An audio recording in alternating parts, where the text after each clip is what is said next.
Gold medal वाली बहू। सपना के पिता एक गरीब किसान थे।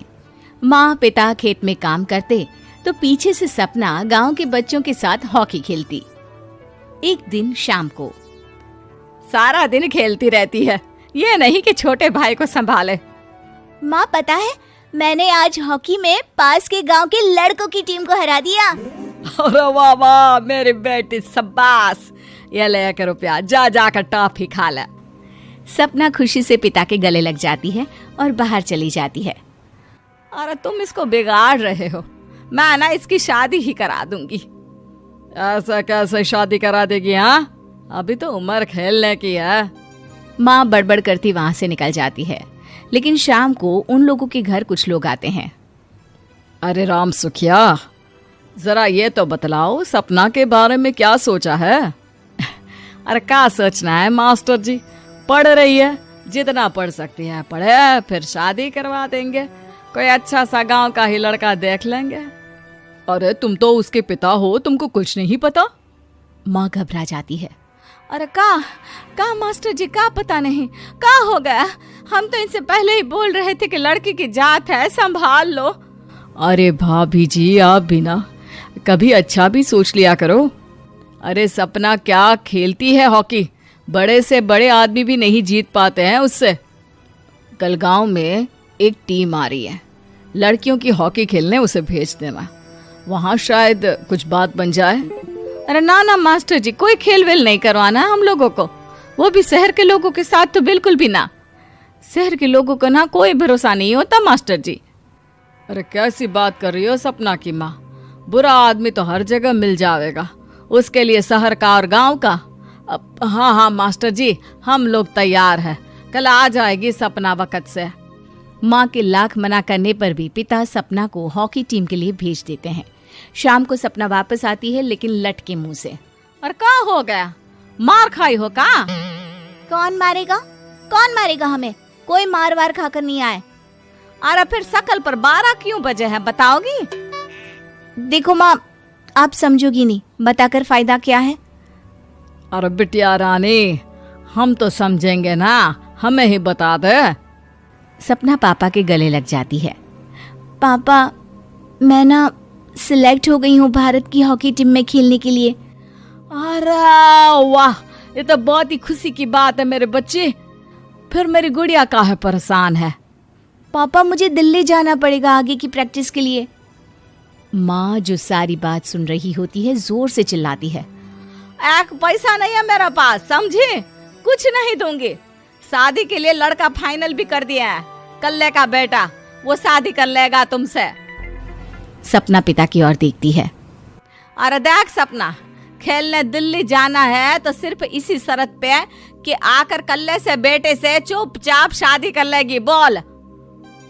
अरे ठीक है ना, कल्ले का बेटा तो बहुत ही समझदार है, सरकारी नौकरी है उसकी, मान गया वो तो सपना शादी कर लेगी। सपना भी धीरू, जो कि कल्ले का बेटा था, उसे जानती थी। वो मन ही मन सोचती है कि शादी तो वैसे भी होनी है, लेकिन माँ की ये शर्त मान गई तो जीवन जीने का एक मौका तो जरूर मिलेगा। हाँ, मुझे मंजूर है। तो कल मैं उन लोगों को बुला लूं? पिता और सपना दोनों एक दूसरे को देखते हैं। अब माँ ठीक है ना, बुलाने की क्या जरूरत है, वो लोग पसंद कर रहे हैं ना मुझे, वही ठीक है। बस आप तो मेरा दिल्ली का बैग पैक कर दो। सपना दिल्ली जाती है, दिल्ली टीम के लिए खेलने के लिए। सपना खूब अच्छा खेलती है और गोल्ड मेडल जीत कर आती है। जब वो गांव आती है तो उसका जोरदार स्वागत होता है। हर कोई सपना सपना चिल्ला रहा होता है। और सपना के पापा, तुम्हारी बेटी ने तो गांव का नाम रोशन कर दिया है। गांव की तरफ से तुम लोगों को गांव में पक्का मकान और सपना को परिषद में पक्की नौकरी देने के लिए हम तैयार हैं। अरे वाह वाह, पक्का मकान, ये तो बहुत अच्छी बात है, लेकिन सपना की नौकरी नहीं चाहिए हमें। हाँ, कैसी बात कर रही हो सपना की माँ?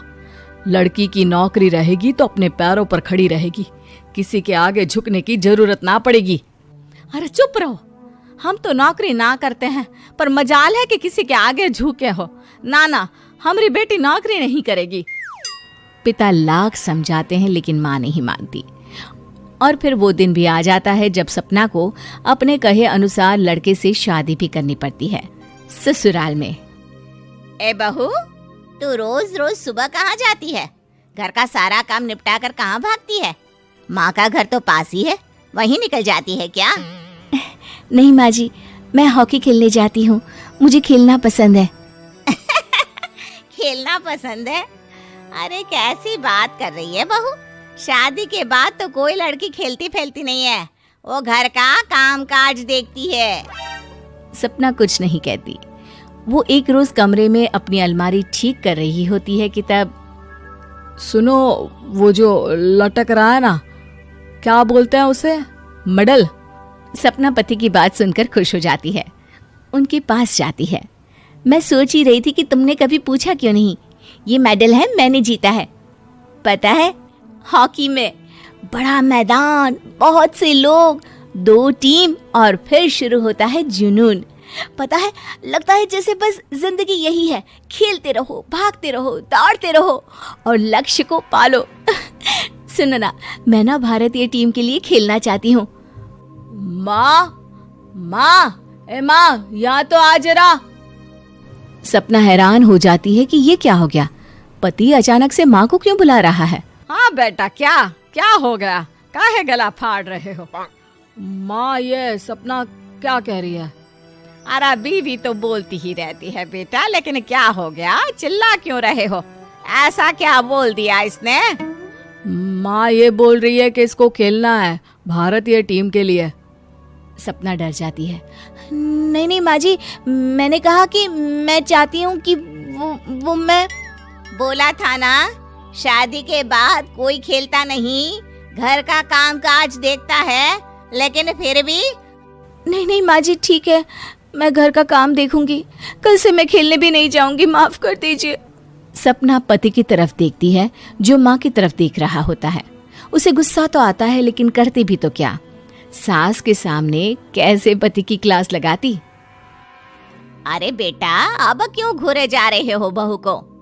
माँ, अभी इस बात का फैसला करके जाना, वरना ये तो तेरे कमरे से जाने के बाद मुझे। अब चुप हो जाइए आप, छोटी सी बात का बतंगड़ मत बनाइए। छोटी सी बात? बहू, ये कोई छोटी बात नहीं है। जो लड़की दिल्ली के लिए गोल्ड मेडल ला सकती है, वो देश के लिए भी तो गोल्ड ला सकती है ना। हम लोगों को किसी चीज की कमी नहीं है बहू, घर का काम तो कोई भी कर लेगा, लेकिन देश का नाम रोशन करने के लिए सपना चाहिए। जा बहू, तेरी ट्रेनिंग का सारा इंतजाम तेरे पति ने कर दिया है, जा खेल और देश का नाम रोशन कर। सपना की आंख में आंसू आ जाते हैं। वो सोचती है कि बेटियों को मायके के साथ अगर ससुराल में भी सहयोग मिले तो ऐसा कोई काम नहीं जो वो नहीं कर सकती है।